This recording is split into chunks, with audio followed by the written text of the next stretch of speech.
Bonjour, aujourd'hui nous allons voir une nouvelle notion de conjugaison qui est le futur antérieur. Alors, le futur antérieur exprime une action qui sera achevée à un moment donné du futur.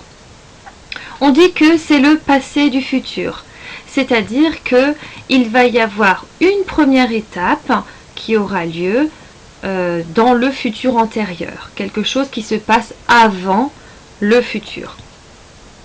Exemple, quand j'aurai retenu mon billet par internet, je pourrais me rendre à la gare. Donc dans l'exemple ici, nous avons deux étapes. La première est quand j'aurai retenu. C'est-à-dire que la deuxième étape ne peut pas avoir lieu si la première n'est pas achevée. Donc quand j'aurai retenu, c'est ce qui se passe en premier. C'est le futur antérieur, première étape.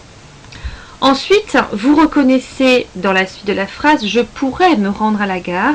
C'est un temps que nous avons déjà vu, c'est le futur simple.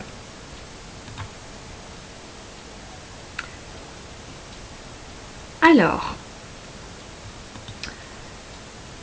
donc, on trouve le futur antérieur, on peut le trouver dans une proposition subordonnée. Par exemple, nous relirons ce que nous aurons écrit.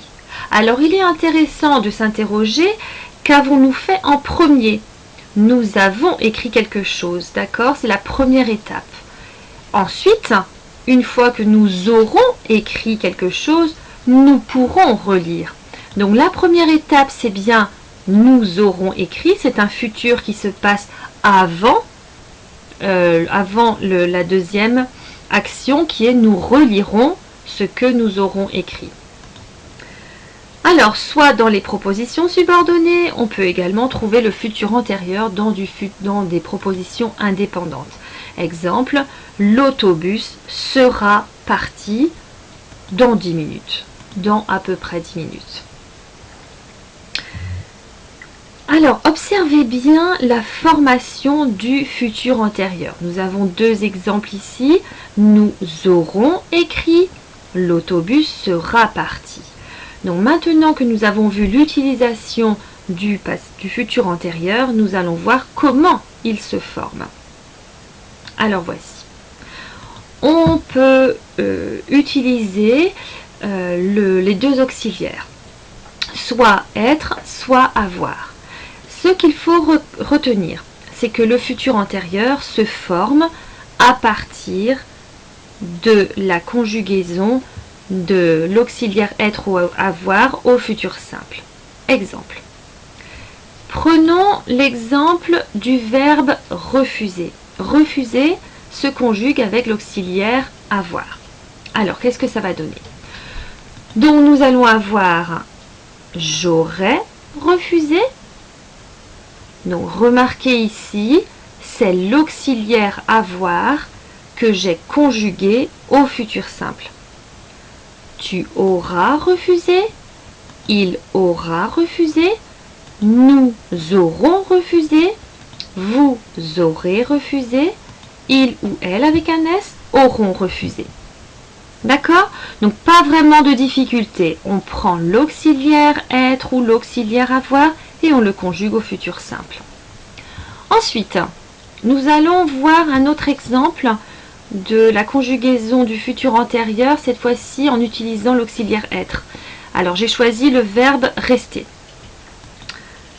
Qu'est-ce que ça va donner? Je conjugue mon auxiliaire être au futur, cela donne je serai resté, tu seras resté, il ou elle sera resté, nous serons restés, vous serez restés, il ou elle avec un S seront restés. Attention, j'attire votre attention sur quelque chose d'important. Rappelez-vous, avec l'auxiliaire être, il faut toujours accorder le participe passé avec le sujet. Ce qui signifie, si je suis une fille et que c'est moi qui parle, Si je dis je serais restée, étant une fille, je n'oublie pas de rajouter le E. Je serais restée et E.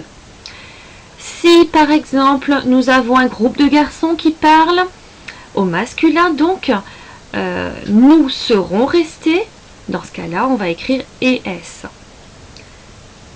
Alors attention au participe passé tout le long qui s'accorde avec l'auxiliaire être, mais ceci nous l'avons déjà vu quand on avait abordé le passé composé.